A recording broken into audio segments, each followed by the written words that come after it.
31শে জুলাই 1995 এই সময়টা আমাদের পশ্চিমবাংলার জন্য ভীষণ গর্বের একটা ব্যাপার। কেন বলুন তো? কারণটা যদি বলতে যাই তাহলে আগে কি হতো আর এখন কি হতো, আগে ছোট্ট একটা পার্থক্য বলি। এখন দেখবেন যে আপনি কোথাও একটা খেতে গেছেন, আপনি আপনার স্মার্টফোনের মধ্যে ব্যস্ত রয়েছেন। আপনি কোথাও ঘুরতে গেছেন, সেখানেও আপনি আপনার ফোনের মধ্যে ব্যস্ত রয়েছেন।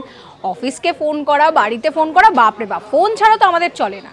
কিন্তু এই যে সময়টা বললাম, সেই সময় দাঁড়িয়ে মোবাইল ব্যাপারটাই একটা অন্যরকম বিষয় ছিল। এই প্রথমবার পশ্চিমবঙ্গে ফোনে কথা হয়েছিল, মোবাইল ফোনে। যিনি কথা বলেছিলেন তিনি সেই সময়কার মুখ্যমন্ত্রী জ্যোতি বসু।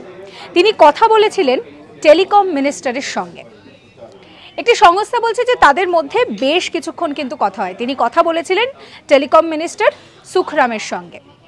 অর্থাৎ এখন যেরকম আমরা ফোন ব্যবহার করতে ভীষণ সাবলীল, সেই সময় দাঁড়িয়ে সেটা ছিল না। আর পশ্চিমবঙ্গে মোবাইলে কথা বলার যে প্রথম দুই মানুষ, তারা হচ্ছেন জ্যোতি বসু এবং এই সুখরাম।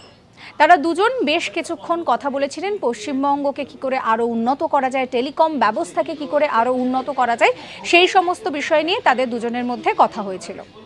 এরকম সমস্ত কন্টেন্টের জন্য সাবস্ক্রাইব করতে ভুলবেন না আজ তাক বাংলার ইউটিউব চ্যানেলকে।